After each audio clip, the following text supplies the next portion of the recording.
Bet you've never gotten on a school bus like this. Bet you've never ridden in one like this.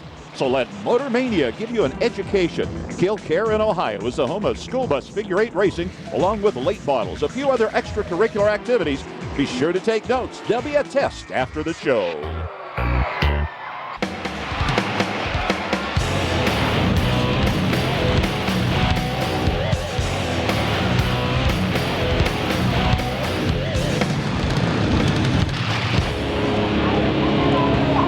Hi everyone, figure eight school bus races, Kilcare Raceway, Xenia, Ohio. I'm Rick Carlson, Nathan Anderson, our expert analyst, and Doc Riley talking to the bus drivers. In the United States, we love our racing, and we'll race just about anything, and it's no different tonight as we go figure eight school bus racing. Hi everybody, I'm Doc Riley, and welcome to Kilcare Speedway right outside of Xenia, Ohio. Now this track has been here since 1953, and it also features some great drag racing action as the Lucas Oil Sportsmen come to play. Tonight, it's all about these guys getting ready to tackle a very difficult track. It is figure eight, so your reflexes have to be very, very good, and you have to modify your vehicles just a tad to make sure they're race ready. Now, what do you do with the big old school bus right here? Well, these are all out-of-service school buses, and they seat about 40 kids. The seats in most of them are still in. The driver's side, he does have a safety harness. He's got to wear a helmet. On the front, they cut off the sides of the bumpers right here so they can't get hung up. The stock engine is there, and of course they've taken out some of the glass, headlight-wise, and all the glass around the entire school bus with the exception of the front window. Again, figure eight racing, an awful lot of fun. The neat thing about this type of racing are the people behind the wheel, kind of the nuts behind the wheel. Let's meet some of our competitors as we get set to tackle the figure eight here at Kilcare. Butch, how long have you been involved in figure eight or school bus racing? Ever since I started out here about 10, 11 years ago. The very first bus race they had out here, I wound up hitting the Langs bus and it rolled 360. It's the only time in history it's done that. And they came to me and said, hey, you know what? You might be all right out here. This is actually my first time. I'm normally a drag racer during the regular racing season, so I go out with my dragster during the regular racing season. And I've been coming up to this race the past couple years, and every time I left, I was like, man, I'd really like to be in a school bus race. It's just the excitement and fun, and you get your team together and you guys come out. Like all this week, everybody's been out painting their buses, so everybody just gets out and has a good time and spend time together with each other. Last race we had Billy Bob's Getaway, and it was a bad guy being chased by a cop and didn't do too good in the race, so inevitably got caught. So now we have Billy Bob's Lockup, and we've got our guest star in the back, which is Kyle, the announcer here at the track. So he's my guest prisoner at the race tonight. The Mystery Machine, does that kind of describe you and your buddies? Yeah, that's what we call our regular racing, our drag racing program. We call that Team Mystery Machine Racing, so we thought we'd make a school bus out of it. Your strategy for coming into the figure eight race tonight? Try to keep from getting hit in the cross. The biggest strategy is the front 4 or 5 feet of that bus. You got to treat it like glass. The rest of it, you pretend it's not even there. So it's just get out in front of everybody and hope their brakes work. I take my brakes off, so they all know I don't have any brakes. So hopefully that kind of intimidates them and stay out of my way a little bit. If I'm one of the first 2 people to get onto the racetrack tonight, I'll be racing. But if I'm in the back of the pack, I'll probably just let everyone else race and just try to hit and miss people most of the night. I can't tell you that. Oh, come on. I can't reveal my secrets. No secrets at all? I mean, go fast, go slow, protect the front end, something trick out of the bag that we'll just have to wait and see? Just wait and see. You just got to protect your tires and your front end, like you said. Why do this? It's a great release of aggression, and it's a whole lot of fun. I mean, going around there, they don't really go all that fast when you're going around the corners, but when you get to that crosshair, that tells you who's got the biggest ones or not. That's something stupid to do. That's about it, you know. Have a good time at it. And now it's late model feature coming up. Pole sitter number 29, Tony Brunke. Nathan, these guys a busy evening so far to get qualified. Oh, absolutely. These guys love what they're doing. We've got late models that are showing up these racetracks. A good car count tonight. We got 15 guys here going at it, and on the inside you got Tony Brunke there, but he's got a battle on his hands behind him there with a 2-car Brandenburg. We talk about late models. What differentiates the late models from some of the other machines that we may see on the circle track? Your late model stock cars are basically like a scaled down Busch car, really. Some of them run the 2-barrel, some of them run the 4-barrel carburetor. Basically, they are stock cars that you would see maybe in the Hooters Pro Cup Series, only with a little bit different motor. These guys in the northern region normally run the 2-barrel set. Some of the guys run the offset late models down in the south. But these guys here up in the northern ranks, especially around Virginia area and north of that, run these kind of late models. They're basically just your standard stock car, and there's a big battle going on right there. So all the things that we talk about, a little bit of banging, rubbins racing here, and it's just who's going to be able to, in this case, look like stay down low and stay out of trouble for a while. Basically, yeah, that's the truth. These guys here are going to get racy because they've only got 30 laps to go. And so they're going to bump, they're going to bang a little bit. It's just your Saturday night short track under the lights.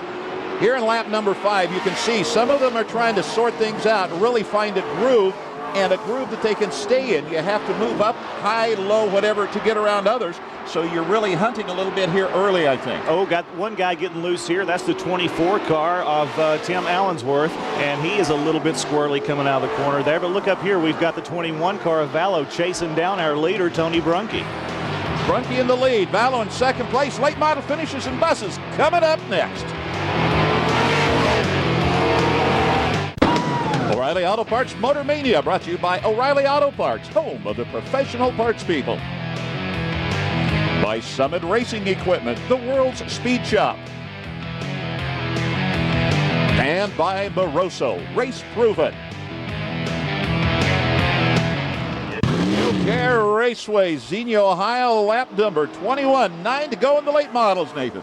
Yeah, we got John Vallow here. He's given a real hounding to the 29 car of Brunke. But one thing we're noticing with Vallow is he seems to find a little bit of momentum up there on the outside of the raceway. Normally at a short track, your momentum is going to be on the bottom. Well, not really momentum, but the shortest way around is the bottom of the racetrack. So you want to be on the bottom, protect the bottom to keep a guy from getting around you. But Vallow's got a lot of momentum on the outside. He's giving Brunke a hard time. A lot of momentum. He's sticking to the racetrack, and when you can stick to the racetrack, even if you get your left rear corner tapped a little bit, moving into the lead now is number 21, John Vallow. He's made the pass, and he's got another guy there to worry with. That's the 24 car that's going to be hounding Brunke next, but looks like Vallow's already stretched out a couple of car length lead on the outside, but look, Brunke keeps coming back. He doesn't want to let him get away. Brunke closing in. Vallow still has the lead as we're winding down to the late model feature finish. They're coming around. It's close. 4 cars together. Vallow extending that lead as we go around. He likes the middle of the course. He doesn't have to be down below. He's all over the place. And it looks like Allensworth has seen what Vallow did on the outside. He's trying the same deal there with Brunke to see if he can't find his way into the second spot. Brunke trying to protect that bottom, but it's not really working for him. As we can see, the 24 car has got that same momentum Vallow was able to establish earlier. I think for the first time we've seen one of the races where the bottom, the shorter way around the racetrack, is not the quicker way around it.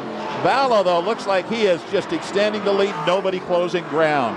No, but here we go now for the second spot. The 24 car of Allensworth is trying to make that pass on Brunke. Brunke's got one more lap to hold him off. White flag for John Vallow as he goes into turn number 2, out of turn 2, down the back straightaway leading Brunke. Brunke's looking for one more final way around him, but I don't think he's going to be able to do it, as Vallow is going to take the victory.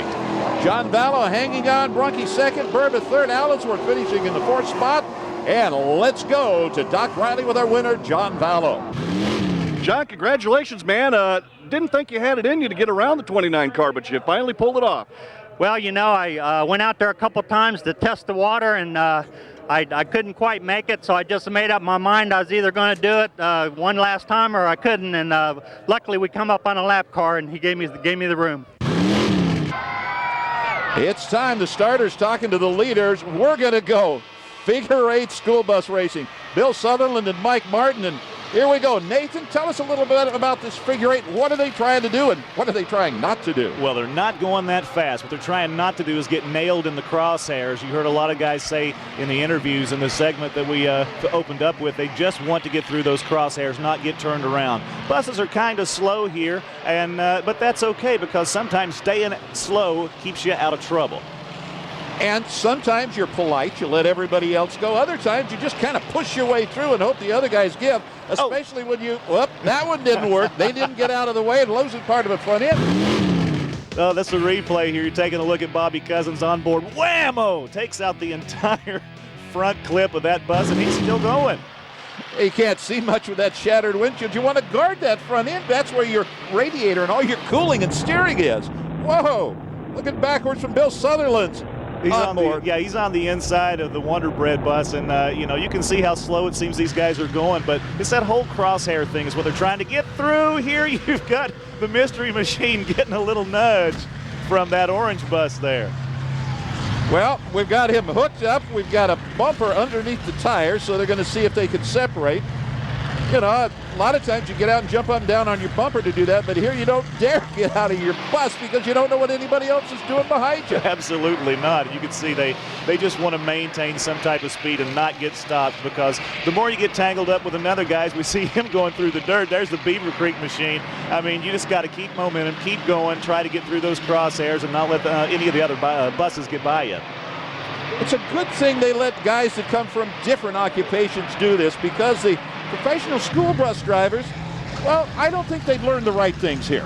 Probably not, but the kids are probably enjoying seeing some of these school buses get banged up in this figure 8 race. They got to wish that it was their own in-service bus from their elementary school out there. And there's Bill Sutherland, the leader. Now it's Bobby Cousins that on board. How can he see anything? It's really, really difficult to see. We can't see anything, but he's, 2 smacks there. He's not even trying to wait at the crosshairs. I think he'd like to get the front end knocked off of that bus. And Bill Sutherland is our leader, and how carefully can he get through that X in the middle? No problems at all. I guess he's easy to see with the flashing red lights. He's weaving through there. We're back on board again here. And, it looks like they're getting a little bit hooked together here coming through the right-hand turn of the figure 8. These guys, yep, they're hooked together, but they'll break it loose. And looks like the Beavercreek machine is stalled back there. What a mess. They're leaving parts and pieces all over the track. We'll be back with the finish. More Bus Brawlin when we come back.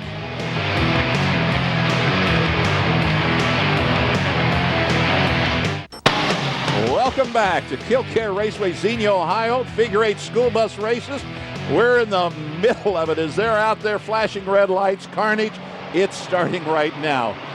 You watch Bill Sutherland weaving his way through those crosshairs. He really knows how to get around here. That's Chad Smith picking up a bumper, I'm assuming, off that Beavercreek machine there that he's just went by. That can't be good for too long. What they're doing with the figure 8 race, it's really an elimination round as we go to our next episode where we're going to see the school bus demolition derby. I think the whole thing is you try and just survive the figure 8 race so you can get to the demolition derby, and not all the competitors are going to make it. It's almost a demolition derby as it is, as we watch these guys come out of the crosshair. And we've got a bunch of these guys that already are losing parts, have lost parts as they come around the corner. Here, the Mystery Machine there now. We're on board with Chad Smith's Liberty Tax Service, and he's making up some ground. There's that dead bus on the corner there I've got to watch out for. We watch him, the mobility cruiser, one with the wheelchair on top, gets in the dirt and almost spins it around. There's that extra bumper that we're carrying around there. And it's like, it's just carnage. There's just pieces all over the place. And this isn't even the demolition derby. So chuck something out the window. Matt Johnson in the Xenia DUI bus. He's making his rounds through the figure 8. Watch him weave through the crosshairs, Rick. Said for a while they're coming 3 wide. Now it's just trying to stay out. The Jerry's Body Shop machine, flags and all, bouncing over parts and pieces, took care of a bumper. Now he's closing in. Billy Bob, that is our leader, Sutherland, still hanging on. And now there's that bumper again. This time has been picked up by another bus. That's Joey Carrico. Now he's dragging the bumper. I guess that must be the new tag. Instead of tag, you're it, tag, here's the bumper to drag. Tim Mueller slowing down there in the crosshairs, lets the Mystery Machine go through, waiting to see if he's got some room, or maybe he's stalling there. Can't quite tell. It doesn't look like he's going to get very far. A lot of smoke coming up. Now he's the new obstruction right in the center of the crossover. Oh boy, these guys are going to have a fun time getting around him, especially once they go around the other way. There's the Mystery Machine losing a wheel. No tire left on that rim. That's Brad Maggard there, just trying to keep going. He's got to have fun here. If it was on the drag strip, they couldn't do that. So there goes our leader, Sutherland, as we still have that number 26 bus stuck in the middle. It's got some smoke, but the transmission is saying we aren't going anywhere. Not going anywhere indeed. He can't certainly get out or he'll get nailed. Oh, there's Chad Smith, and he nicks Butch Russell right there in the crosshairs, but they still keep going on. Maggard again gunning by the dead school bus that's there. Both tires gone on the left rear. Well, one's gone. One that just kind of floated on the rim there of no use whatsoever. Just trying to keep it moving because he'd like to get to the demolition derby, and he gets through the center. Now there's Maggard again trying to get through the crosshairs. Butch Russell runs right into him, and now he's stalled. And look at that, Carrico still pulling that bumper with our leader, Sutherland, right there. He just seems to be smooth. He gets by everything, misses everybody, and the mobility cruiser, well, Carrico in the bumper, I don't know how long he's going to keep it with him. As long as he doesn't start a fire. Those sparks are fun to watch on board now with Butch Russell. He's hooked up with someone. He's trying to back up. It looks like he's on Joe Hockwald's bus, trying to get broken loose so they can go through and continue this figure eight race, but they're still stuck there right in the crosshairs. And they're stuck, and everybody trying to get around. Well, now it's a bigger mess because we've got somebody in front of them, and now we got three of them right in the center, and everybody's going to try and find a way through, or is somebody just going to knock them out of the way? Let's knock folks out of the way. There goes Maggard. Maggard just booted the Xenia DUI at Johnson, booted him out of the way. And his onboard shot, he's going through here saying, man, I got to get through this crossover so I can, no, I can't do it. I've just been clipped in the rear, but he'll keep on going. And there comes Maggard. Now he's smoking as he does that. They're just limping along, everybody but Sutherland. He's the only one with no problems. And that liquid coming out the front bumper. Well, what used to be the front bumper, these guys still trying to separate over here. Looks like they've finally done it. Can they continue? The Beavercreek machine is back rolling again. What's left of it? You can see that left front tire all the way down on the rim. There's Mike Martin getting nailed by the machine just as he gets back underway. And we go ahead and pick up more buses as we go through the center. I don't know if we're going to have any left for Demolition Derby. There won't be many. The elimination of these guys is going quickly down the drain for a lot of these buses. Now you see the Beavercreek machine. Cousins is hooked up on the rear end of Martin, and he's had his share of troubles this evening. Take a look from the inside, and now they finally get separated. Now we've got to look for somebody else. Beavercreek machine. Well, the front end's not in really good shape because there's nothing left there other than the radiator that's jammed in it. Here comes that leader again, Bill Sutherland, just like nothing at all is bothering him. Butch comes by, and Butch has got stuff hanging from the bottom of the bus, and sparks and flames and running over things. It's exciting. As we heard earlier, Butch doesn't have any brakes either, and so they're going to have to get out of his way. Here's the other Beavercreek machine. We're going to be right back. Rick, take us. Ultimate bus stop. That means we're going to finish it up when we come back to Xenia, Ohio. School Bus Figure 8 brought to you by O'Reilly Auto Parts, home of the professional parts people. By ARP, the world leader in racing fastener technology. And United Specialties, home of the trendsetter.